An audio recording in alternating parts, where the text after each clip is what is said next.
ganti NIM 2020186-202B0028.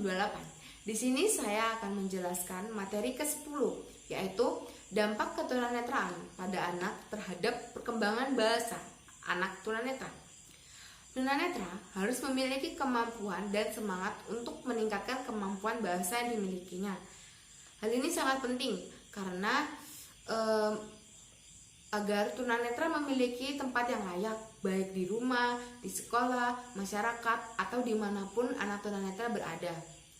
Bagi orang awas, perkembangan bahasa yang didapatkan dari proses komunikasi tidaklah sulit, karena orang awas, kecuali anak tunarungu wicara, dapat memperoleh pembelajaran melalui visual.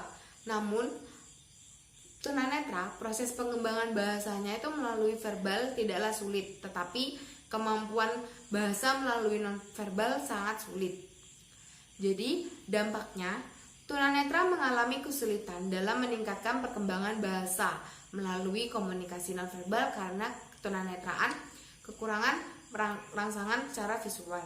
Solusinya, upaya perlu dilakukan untuk meningkatkan perkembangan bahasa tunanetra, maka dari itu orang tua, guru, masyarakat, dan pemerintah harus bekerja sama memberikan inspirasi, motivasi, dan kesempatan penuh pada tunanetra untuk beraktualisasi diri dan bereksistensi sesuai dengan kapasitas dan kelebihan-kelebihan yang dimiliki tunanetra, terutama dalam perkembangan bahasa, baik secara verbal maupun nonverbal.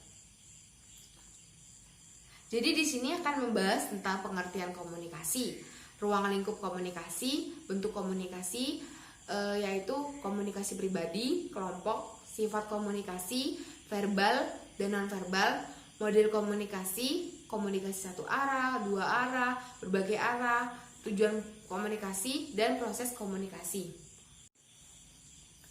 Menurut Kessler 1961, tunanetra membutuhkan akses berkomunikasi dan membutuhkan orang lain dengan alasan yang pertama, pada tingkat yang sederhana bahwa tunanetra merupakan manusia yang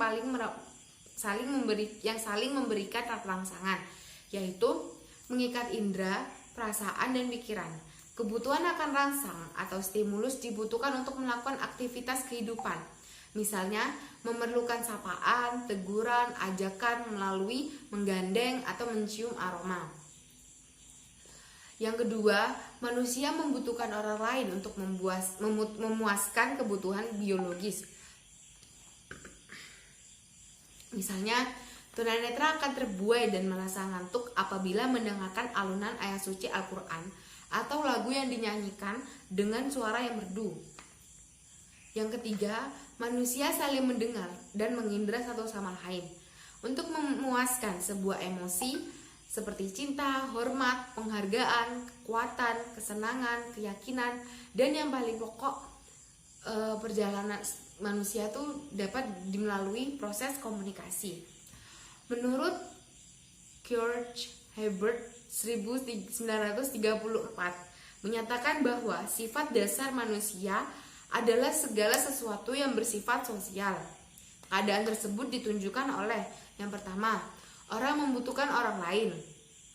Konsekuensinya, manusia menghabiskan lebih dari separuh jaganya untuk berinteraksi dengan orang lain, termasuk tunanetra. Yang kedua, kegiatan sosial mengajarkan kepada kita keyakinan, nilai, perilaku yang dapat diterima orang lain dan sekitarnya. Dalam bergaulan selalu ada proses untuk meniru dan mencontohkan. Kegiatan seseorang yang dapat diterima baik oleh orang lain, maka biasanya akan berulang untuk dilakukan. Maka dari itu, tunanetra harus mampu berperilaku wajar dan dapat diterima oleh masyarakat pergaulannya. Yang ketiga, melalui interaksi sosial kita bisa mengendalikan tubuh kita, berbicara, berpikir, menggunakan kebiasaan-kebiasaan dan peraturan pemerintah. Dari dua faktor utama dalam proses sosial yang dilakukan oleh tunanetra dimanapun ia berada adalah interaksi dan sosial. Suatu interaksi terjadi apabila tunanetra atau anggota dalam masyarakat melakukan kontak sosial atau pola hubungan sosial dan komunikasi terjadi ketika orang saling menerima dan menyampaikan pesan komunikasi. Jadi selanjutnya adalah pengertian komunikasi. Komunikasi sendiri bisa melalui verbal dan nonverbal. Contohnya itu dosen yang menyampaikan materi dalam kelas. Dosen merupakan komunikator, sedangkan mahasiswa sebagai komunikan. Dance dan Straps 1970 menyusun ada 6 kategori serba makna tentang definisi komunikasi. Yang pertama, komunikasi merupakan aktivitas satu pihak. Yang kedua, komunikasi menekan hubungan. Dance dan Straps di tahun 1970 menyusun ada beberapa kategori serba makna tentang definisi komunikasi. Yang pertama, komunikasi merupakan aktivitas satu pihak, yang mana aktivitas berasal dari pihak lain sehingga terjadi pengaruh dan mempengaruhi. Yang kedua, komunikasi menekan hubungan, sharing atau kepemilikan. Yang ketiga, komunikasi sebagai transmisi informasi dan sebagai penggunaan lambang dan isyarat. Ruang lingkup komunikasi. Tunanetra dalam berinteraksi sosial dengan masyarakat dengan cara menciptakan pola-pola hubungan, misalnya kelompok pramuka, grup musik, anggota teater dan yang lain sebagainya. Di situ kan ada proses tahapan komunikasi sebagai kelengkapan untuk melalui komunikasi itu inter dan antar personal atau hubungan perseorangan dan antar kelompok orang yang dilakukan secara tatap muka dengan tahapan sebagai berikut. Yang pertama, bentuk komunikasi. Bentuk komunikasi itu dibagi menjadi 2, yaitu komunikasi pribadi dan komunikasi kelompok. Komunikasi pribadi ini diharapkan tunanetra memiliki kemampuan untuk membangun interaksi dan hubungan sosial dengan cara melakukan proses komunikasi dalam pergaulan, sehingga tunanetra dapat saling membagi informasi atau pesan. Komunikasi kelompok. Proses komunikasi ini terjadi dalam bentuk dialog atau percakapan antar kelompok. Kelompok yang satu menyampaikan pesan pada kelompok yang lain. Akhirnya terjadilah diskusi antar kelompok, baik dalam kelompok kecil maupun kelompok besar. Sifat komunikasi. Tunanetra dapat melakukan komunikasi dengan cara yaitu berbentuk lisan ataupun ucapan, tulisan, braille, gambar, simbol, kode, atau isyarat tubuh, baik secara verbal maupun nonverbal. Verbal.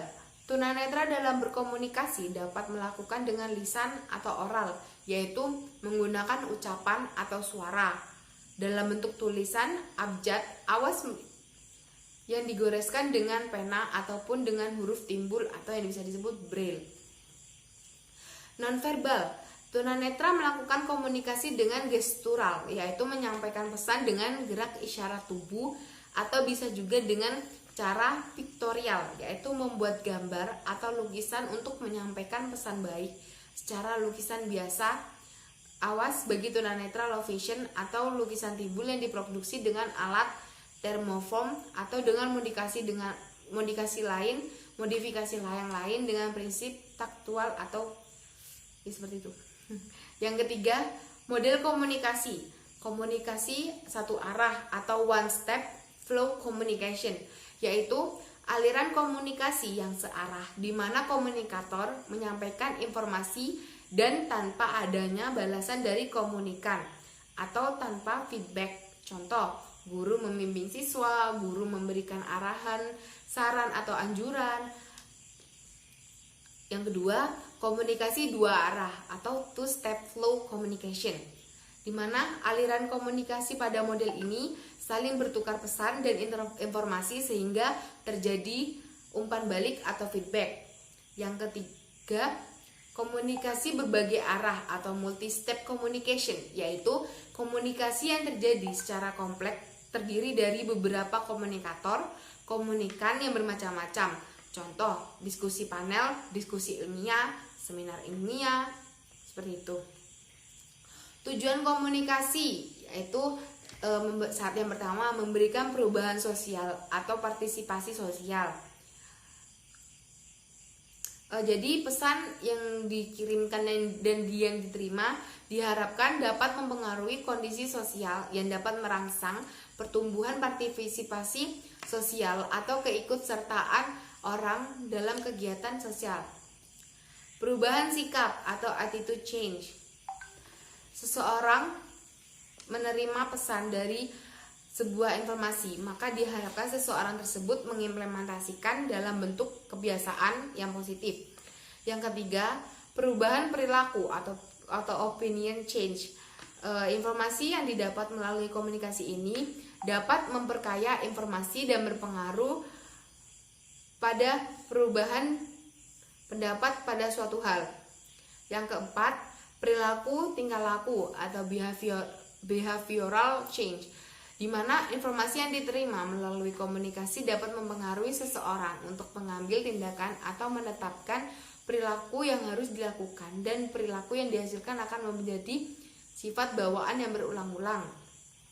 Yang kelima, proses komunikasi menurut Bright 1983, komunikasi sebagai proses hubungan sosial antara perilaku komunikasi interpersonal atau antar pribadi berlangsung berhadapan atau tatap muka yang berbentuk dialog atau percakapan secara langsung maupun tidak langsung, baik secara primer tanpa alat maupun secara sekunder dengan alat. Baik, sekian materi ke-10 dari saya. Apabila ada kesalahan, wassalamualaikum warahmatullahi wabarakatuh.